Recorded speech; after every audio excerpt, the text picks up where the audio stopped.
Welcome to Popternative, where we dive into topical discussions from the worlds of pop culture, social media, and sports. Here is your host, Peter Remoliotis, aka PD Beats. Hello and welcome to the Popternative podcast. This is the podcast where we had digital discussions from the worlds of pop culture, social media, sports, music, TV, film, everything. As always, I'm your host, Peter Meliodas, and on Twitter, you know me as PD Beats. Really excited to be joined by a member of a pop punk, pop rock, whatever you want to call it. There's a lot of genres circling around the internet in terms of what genre this band is, but we're with the guitarist of Makeout, Tyler Young. Tyler, welcome to Popternative. Thank you for having me, Pete. No problem. So we got to mention it right away. Crazy hits 1 million streams on Spotify.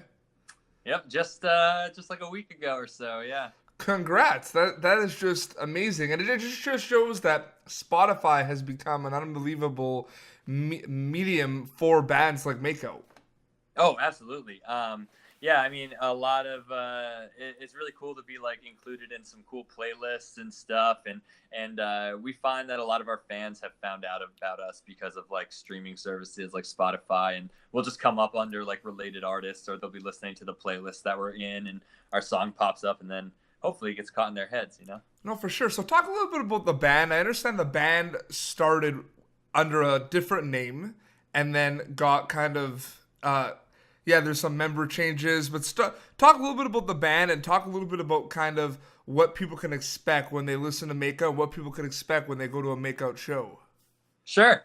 So Sam, the singer, and I, we used to be in a band called Trophy Wives, and that's actually how we met Feldy.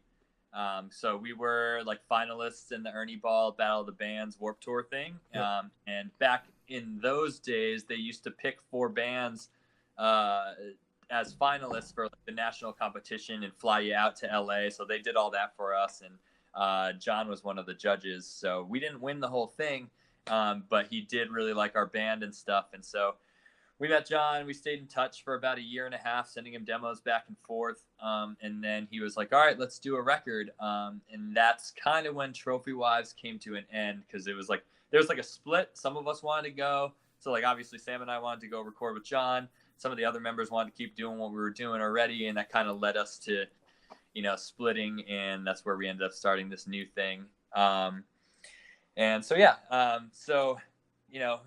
came with a little bit of a change of sound, which is something that Sam and I were really looking forward to, actually. So Alex, our bassist, had actually been managing us while we were Trophy Wives. So that's how we knew Alex. And then while we were out in the studio, we needed a drummer. And so John reached out to a bunch of heads of drum companies and stuff. And Mike over at SJC had recommended Scott to us. So we sent, a few different people. We had them audition. Scott sent his video back, and we were like, all right, this is the guy. So it's really cool. And the sound, I mean, what can people expect from Makeout? I mean, it is some of the songs, like we talked about this, a couple of days ago on Facebook. I mean, there are songs like Crazy that are more on kind of like the pop, single side of things. But then there's songs like Ride It Out and Childlike or Childish or Childish. Yeah, I don't know why I call it Childlike, but it's in the lyrics. I get it. Okay. Like more of like those are more of like the pop punk harder songs. But it's just like, what was kind of the goals and the motivation of the sound that you guys want to make with this band? So the goals were kind of that we wanted our record to be fun. We wanted that band to be just a good time, and that's kind of where the whole premise came from. So like, we want our record to be fun when you're listening to it. When you come out to our live shows, we're super high energy, jumping around. We want everybody to have a good time. So that's kind of what we were focused on while we were in the studio. The whole time we were kind of like, all right, well, how is this song gonna sound in like an arena or a stadium? And so we kind of had that in mind the whole time we were writing the record. John is just a genius. He's worked with, everybody under the sun. And so we knew that working with him and trying to mold our sound that way, that he would be a great person to kind of bring that all to life and really glue it all together. So I don't think we wouldn't have done it without John. Oh, for sure. And the band has had the pleasure of playing with a lot of amazing bands, including Blink-182. And like, talk a little bit about that. I mean, it's. I feel like Makeout is kind of part of this wave of like new up and coming bands that are getting a lot of these opportunities, such as, you know, playing a festival called Vans Warped Tour. I don't know if anyone's ever heard of it, but it's just like, do you know what I mean? Like, it seems like you guys are part of this like movement. Yeah, I mean, honestly, we owe a lot of that to John, because he had just done, when we were in there doing the record, he had just wrapped up California for Blink. So they had just been in there a couple months prior to us being there, and we had the pleasure of meeting Travis and everything. And so that's kind of where that all came together. And so when we first announced that we were changing the band name and we announced as Makeout, the Blink shows were actually the first shows we ever played as the band, which is kind of insane. Yeah, because we talked about, I mean, bands like, you know, Blink-182, Sum 41, I mean, those are bands that defined a generation for a lot of the bands out there right now. Like, no one will ever not bring up those bands. Yeah, and that's a lot of, we get that a lot too, as we get early 2000s pop punk vibes is what a lot of kids on the internet like to say. No, absolutely. All right, now it's time for some fun. We did this with Ryan from the Weekend Classic a couple of days ago, but we're going to do it now. So me and you have been hired to create a new music festival. It's a dream festival, okay? And this is now, I'm PD Beats, so PB, and you're Tyler Young, TY, so it's like PBTY. But so if you add an ART in there, or there's like party kinda, or yeah, like, so this is the Party Fest with PD Beats and Tyler Young, or and Puberty Fest. Yeah, or we can call it that. But this is how the festival is going on. It's gonna be a pretty cool festival. There's 3 tiers of bands. There's gonna be, you know, 4 headliner bands, and then there's gonna be like a supporting of like another 5 bands, and then there's going to be another 5. So there's going to be, you know, about 14 bands on this festival, and we are drafting the festival lineup. These could be bands that are still around. They could be bands that you wish will do a comeback, because a lot of bands do comeback tours, you know what I mean? Yeah, sure. But I like to make it realistic. Okay. And I think we could do it. Now, Makeout is on this festival. Okay. So they are on this festival, so they're one of the 5, like, you know, maybe like main support bands. So Makeout is on this festival. So now we need 4 like main supports, and we need 5 openings and 4 headliners. So it's your turn to draft the band. So who else is on this festival? All right. Does it have to be all in a similar genre? Because I want to make it realistic, but you know, you could add different genres in there. But okay, I mean, Warped Tour-esque. You know what I mean? Like Warped Tour-esque. Okay. If you want, it's up to you. Cool. Well, I'm just thinking, I mean, some of the headliners I want to throw in there would be like huge, you know? Like, oh yeah, I mean, I would love like to share the stage with like Brandon Urie and Panic at the Disco. Okay, so Panic at the Disco is on this festival. Okay. Yeah, and Paramore too. Like, I have so much respect for Hayley Williams. She's just a beast. So they're on. Yeah, those 2 are on this festival. But cool. I think we have to put in a little bit of like, for the headliner, we need to put a new band, like a band that's newer, that's doing crazy things. That, you know, I don't know if we want to put in, you know, Neck Deep or Water Parks in this. Okay, yeah. You think they could headline? I mean, I don't know. I mean, they're doing Water Park's not a pretty big stage of Warped Tour, are they not? Yeah, they are. I think they're on the main stage. Yes. Actually. Yeah. How about we just break the rules and put Makeout on the headliner stage? For one of the headliners? Yeah, we're doing that. So Makeout is on the headliner stage, and we'll put. You know what? I want to put Sum 41 on this. Oh yeah. So Sum 41's there. So Sum 41, Panic at the Disco, Paramore, and Makeout. Those are the 4. That's a pretty sick show right there. Pretty sick lineup. Yeah. And then The segue though is because like for like this festival thing is also for discussion because there's so many amazing bands in the pop punk scene right now, and Oh, so many bands are helping each other out and using Spotify and using Facebook to kind of get their names out there. Like there's so many incredible bands out there. So I kind of use this as a way of paying back and kind of helping out, like a shout out, right? But like, who else are some bands that you've been on tour with that you think are bands that people should check out? Well, we love the dudes in water parks. Like whenever they're in town or we're in their town, we're always like hanging out. Like Austin came out. We were just on tour in like March. And Austin came out to our Houston show and stuff, so that was awesome. So Water Parks is on this festival, right? Yeah, let's put Water Parks on there for sure. Okay. And if you haven't heard of Chapel is also awesome. Okay, is Chapel on this festival? Let's put Chapel on there because Carter is the man, and so is Courtney's the woman, but okay. She's... I have to give a shout out to Randy Frobel and my boys in We Were Sharks. Oh, cool! Yeah. They're on Victory Records right now.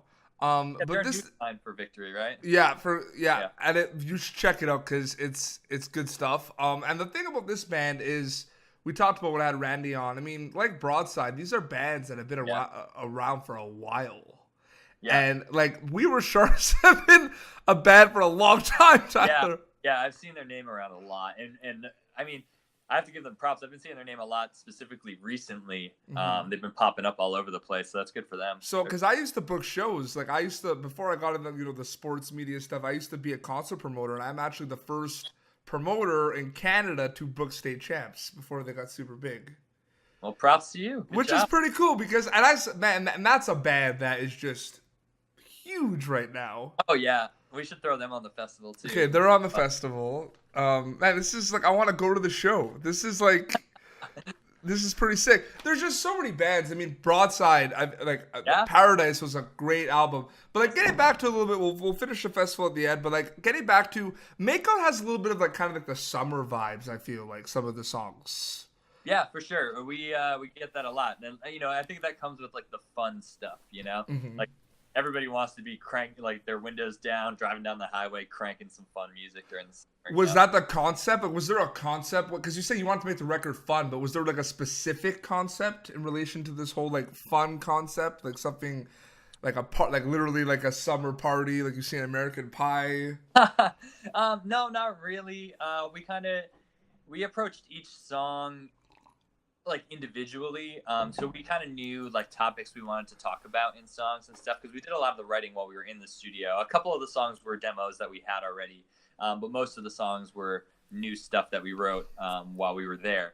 So like we knew concepts and stuff that we wanted to talk about, and when it all came together, when it came time to put a track list together and stuff, that's kind of why we named it The Good Life, was because like. For us, this is like a big turning point. We're signing to Rise Records. We're putting out a record for real now. And like we talked about all the things we want to talk about at the time. And yeah, so it just so not really a concept as a whole, but once it all came together, it made sense, I guess. No, for sure. And you mentioned the Good Life, and that's a song also by a band that we're adding to the festival. This is a band that I don't know if they're touring as much anymore, but it's one of my favorite bands. Remember Amber Pacific? Yeah. Oh, yeah. That band was so good. I don't know if they're still around, but they had some good songs. They had some like summer like theme songs as well. But seriously, another thing too I want to talk about, a more serious note, is I mean, I've been through it. Everyone's been through tough times, like high school bullying, a lot of stuff. Music is it's medicine. It is there for you. It really is. I remember bands like Sum 41 and Green Day. If I was ever in a bad mood, put the Walkman on, put the song on, like all my worries were gone. You know what I mean? You still see it now, especially you see it today with a lot of the Warped Tour, quote unquote bands, or the bands playing the Warped Tour that and a lot of the younger demographics. A lot of people are like really looking up to bands like Makeout and are really, using their music as a source of healing. So my question is, I mean, obviously, the name of the game is essentially you want to do music for a living. You guys want to do this. You want to tour. You want to do it forever. But there's also that could be defined as success, but success could also be defined as someone saying, "Hey, man, your music's putting me, is helping me through really tough times. Thank you so much." Yeah, yeah, we love hearing that. I know specifically Sam because he wrote a lot of the lyrics. That really means a lot to him, and he really likes that when kids come up to him at shows or after shows and tell them their personal experience with like how the song helped them in whatever way or helped them through a situation or just how they were feeling that day. And I know he appreciates that a lot, and I mean, so we all do. That's kind of that's part of the whole thing for sure. Because like growing up, same thing. Like if I was ever in a bad mood, I'd put specific records on because I know it would make me feel better. AFI for me was one. Oh, of my big bands. Oh, we should put them on the festival. they're on the festival, dude. I think Days of Phoenix is like one of my favorite songs of all time. Oh, dude, that record. And I know it's like cliche, but So Sing good. the Sorrow too was just such a turning point for them. And AFI Makeout just got bumped out of the AFI spot. that's fine. If you're putting Davey Havoc and crew up there, that's cool. Oh yeah, no, but I agree with that statement. Even like bands like Silverstein, like Shane Told, he's been on the show a few times. Like he's told me, he's like the amount of people that have come up to him and say like, hey, like serious stuff. Like I was going through really tough things. It's like you can't put that's priceless. You know what I mean? Exactly. Yeah. So it makes us feel really good to hear that, and because we've all been through the similar things. No, absolutely, because it really is. Bands like Fall Out Boy got a lot of heat for the quote unquote selling out, and that's something I never liked because that's the point of all of this. The point of all of this is to make money because you want to be like that's your job. You know what I mean? Yeah. And it's one of those things, but it's like I think we're at the stage where a lot of these conversations with making music because you love it and because it makes people feel good is part of that equation. So the fact when people say it's not, I disagree with it. It's part of that equation. Yeah, absolutely. I have to agree for sure. No, it's important to mention because you guys are getting a lot of press on alternative press. They're one of those really big medians that have been around for a long time that I think kind of go hand in hand with Van's Warped Tour and in terms of promoting the scene. And they, I believe, put you on a couple of times, featured you guys a couple of times on the bands to watch and everything. Yep. So my question is, how has, print and non-traditional media rather than just radio, but there's websites now, like how has that helped Makeout? Have there been some key components or key social media platforms that have really helped Makeout out compared to other ones? It's been a lot of I would say one of the biggest growing points for us is word of mouth, which kind of has nothing to do with press. But like so there was a day in the studio where like Ashton and Callum from 5 Seconds of Summer were in there helping us write some songs and stuff. And so Ride It Out is one of those tracks actually. And so when we put that out, we got shout outs from the two of them, and it's stuff like that, like that draws a lot of fans. We got a lot of followers from those shout outs. Well, it's funny because Ride It Out specifically, I was in a Hot Topic in Syracuse, New York, buying some Rick and Morty stuff, and the song came up, and I didn't know who it was, and I took out my Shazam, and I Shazammed it, and it told me that it was Mako, and that's how I found out about you guys. Oh, no shit. That's Isn't that awesome? Yeah. I know our music video, I know Crazy and Ride It Out have both been in Journeys before, so I like seeing people, they'll like tweet at us like taking videos of the TV screen, like, look, I found you guys. Like it's really cool. It's just little by little, organically, people are starting to find out about us, and definitely the media and the print stuff all definitely helps. But I would say it's definitely fans sharing with each other that have that's made us grow the most. Oh, for sure. Like it or not, what I'm about to say right now, they're out there on the internet, so I feel like you have to embrace it. But there have been some comparisons, especially I guess with Crazy. 5 Seconds of Summer have had, like, there's been some Makeout 5 Seconds of Summer comparisons in terms of the sound. I've heard that before. What do you kind of think about that when bands kind of tell you that you sound like other bands that are being successful? I mean, I guess that kind of gives a little bit of, like, confidence, motivation. Yeah, honestly, it's kind of a Humble. it's an ego boost almost a little, because like I mean people are comparing us to 5 Seconds of Summer, and they're one of the biggest bands in the world right now. So like Mhm. I can't really get mad at that, and they did also help us write a couple songs. We went to the same producer, and so like the Okay, so comparison, that's why the compare. it's, See, it's you know I didn't know that. yeah, they did their first 2 records with John too. So It's really cool. But what about, so has Water Parks did it with John too, or they do it with someone else? no, they have not worked with John. I know they have like the Maddens manage them and stuff. Good Charlotte, and I know Oh, they could they have. be on the Oh, festival? hell yeah. They're some of the best dudes. We got the chance to meet them a few times. Benji actually took us out for lunch once, which was awesome and super humble. And it was kind of funny. We were actually eating lunch somewhere in LA. We had John and Benji was with us, and we were sitting down getting ready to eat, and Boys and Girls started playing on the radio, right? And it was just funny because we were all laughing about it, and then John's like, "No, that's just what happens when you have a mega hit. Like, it just gets played for years and years and years." And that's kind of opened our eyes to a lot. When we had Dave Backish, Brown Sound from Sum Yeah. 41 on the show, we asked him kind of about that. Like, what do you think about the fact that you've done riffs on some of like the most classic songs ever? And he's like, well, I'll never be like, oh man, that time I wrote that riff, good shit. Like, he'll never be like that. Yeah. But he'll be, I don't know, the way he said that, we were on a panel with a few other guys, they were like laughing really hard. But like, he was saying like, yeah, no, it's crazy to think that it's just like you have an idea for something, you kind of put it down and you record it, and then boom, it just kind of takes a mind of its own type thing.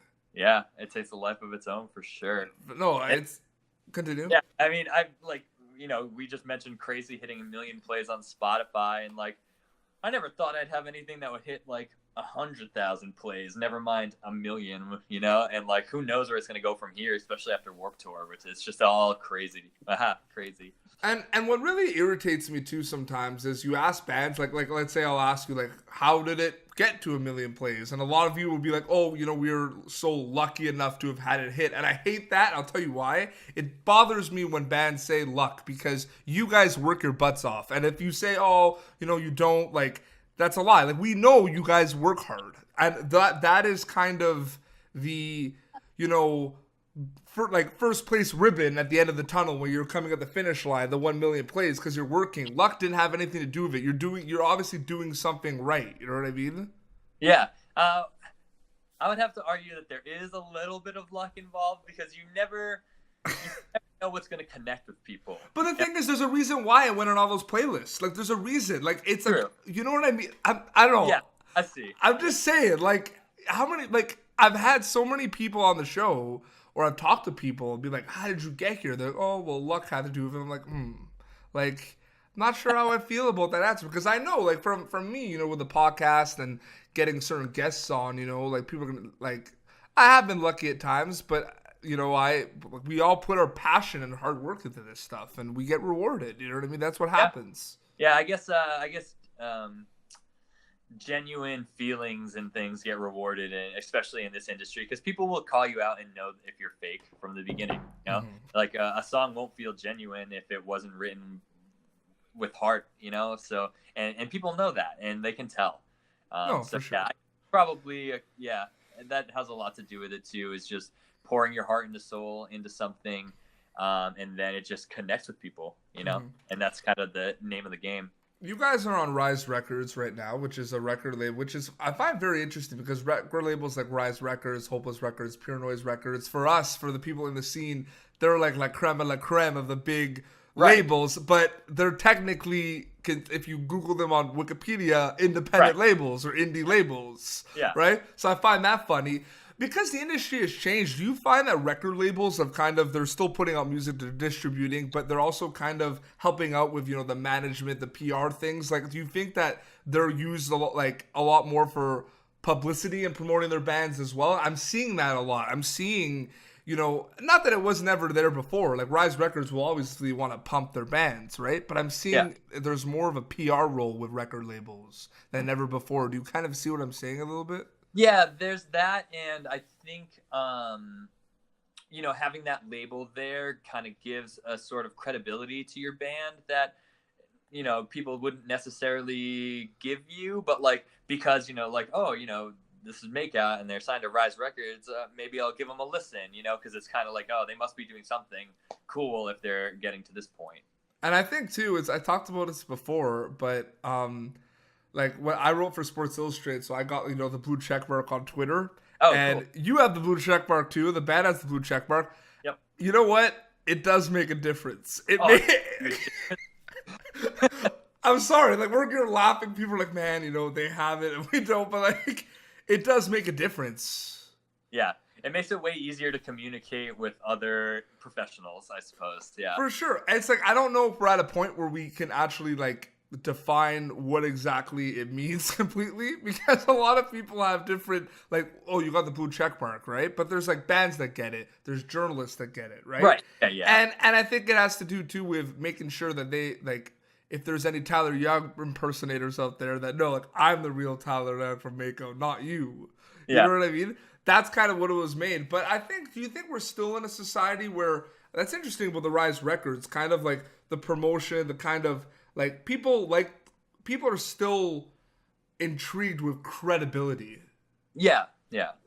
But it's not even necessary. I mean, because, like, I don't know, like, Brand New released their record, what was it, last year, their newest record, and they hit #1, and they did it themselves, you know? And so there's something to be said with how the industry's changing, for sure, but I don't think that level of credibility will ever go away, necessarily.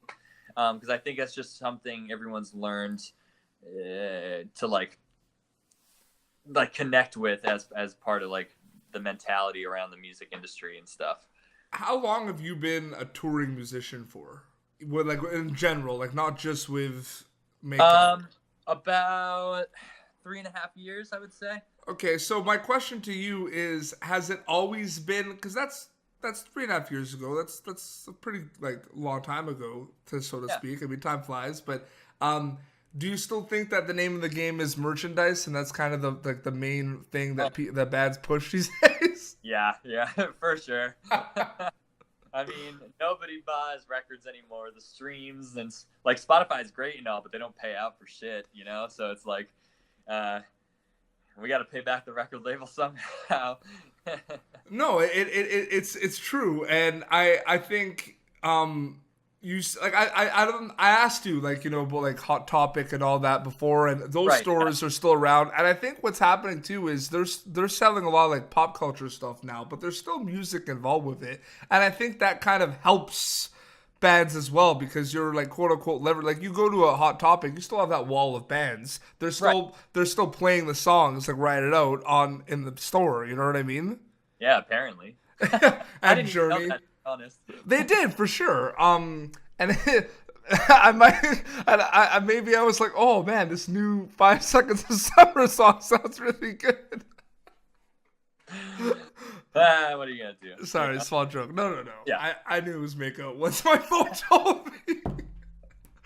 But no, but I just find it interesting. We had Chief State from Vancouver on, and they said that, like, they're on Mutant League Records. They got a little bit of distribution from Victory Records, and they say that's like what we do. We push merch. We put up the songs. They're online. The people can listen to them and download them. But merchandise is the game. But it's been like that for a while. Like, I remember, like, my band opened up for Asking Alexandria in Montreal, and like the amount of money merch they did, it didn't even like seem to matter what they got paid guarantee wise. You know what I mean? Oh yeah, you don't even want to know what Blink made in merch on those shows. So do you still think, though, based on what you see, like at festivals, like, is there still a market for that? Do you still believe that people are buying merchandise? Because it's one thing that, like, you see that, like, you're nodding your head, like, that's still a thing. Because maybe one can make an argument people aren't going to shows as much as they used to. Yeah, maybe. I mean, it's hard to say about that, but yeah, merch is still a huge staple for bands for sure. And kids are still lining up to pay for it. I think they like having something to take home from the experience. And so we find, like when we go, like on this last tour that we did with Icon for Hire, we would go hang out at our merch table after the show was over and meet people and stuff like that. And I think like the combination of meeting us and having them sign or having us sign like their shirt or their poster, or even like just picking up a sticker or something at the table just to have something to take home. I think that kids are still really into that, and it's kind of like memorabilia for that night. I think that's really important though, that the bands, because I'm gonna tell you, like, like it's 50-50 when I used to go to shows, whether the bands would go out to their merch table afterwards and meet fans. Like it didn't happen all the time. You know what I mean? It was 50-50. There were some bands where you'd go and be like, "Whoa, I'm surprised that they came out." You know what I mean? But like that's huge, because I remember all the bands that I would buy merch from. Like I remember vividly, like I met them and then bought a shirt, and then they took a photo with me and signed it. You know what I mean? Yeah. So does Makeout make an effort to kind of go out to the merch table as much as possible after shows? Yeah. 100%. And we're definitely going to try to be there as much as we can for Warped Tour. And yeah, I mean, that's a really big part of the experience, I think, both for us and for the people coming to the shows, like we won't be able to hear those stories of how this song affected this person in a certain way unless we are there for those opportunities. And, because that's such a valuable part of our experience, we really do put a lot of value on being out there and meeting fans. So. No, absolutely. Well, Tyler, I think we're going to wrap up. And seriously, thank you so much for coming on the show. Congratulations of all the success that Makeout has had thus far. We wish you all the best on Warped Tour. And again, crazy hitting 1 million Spotify plays. That's incredible. So, like, congrats to you and the whole band. The floor is yours. Plug away. Where can people listen to the music? Where can they buy merch? Where can they follow you? Like, plug away. Sure. Any special announcements? Go for it. Yeah, so you can follow us. We're Makeout Official across the board, Twitter, Instagram, Facebook. It's all Makeout Official. There's makeoutofficial.com. If you go to our website, you can find the merch now. We have a bunch of merch online. We're going to have a whole bunch of brand new merch this summer for Warped Tour. We have some really cool stuff that, like, I think I want to take home even, which is pretty cool. Yeah, we got videos on YouTube. Find us on Rise Records. We're pretty easy to find. Catch us this summer at Warped Tour. We're on the Alley FM stage with a lot of great bands. This year's lineup is stacked. It's gonna be a fun tour. And it's the last one too. And it's the last one, so it's a good tour to be on. But yeah, and we'll be back around in the fall and stuff. We got some plans that are starting to pan out, and so we'll be busy. Perfect. No, seriously. Thank you so much for coming on the show, and we'll put all the links in the description. But yeah, man. No, it's awesome. Well, and you said you used to book shows, so let's make this festival happen, huh? I'd be down, man. Let's do it. Popturna Fest or something. Yeah, fuck yeah, let's do it. Awesome. Well, this has been Popturnative. You can catch previous episodes Popturnative, youtube.com/Popturnative for the video episodes. If you want to just listen and you don't want to see my face, you might want to see Tyler's face, but maybe you don't want to see my face. You can just listen to us on iTunes, Spotify, wherever you listen. We are there. Popturnative.com for more content. Until next time, this is Tyler Young from Makeout and Peter Beats signing off. Thank you for tuning in to Popturnative. Make sure to check out our past episodes of Popturnative on YouTube. Be sure to like Popturnative on Facebook and follow us on Twitter.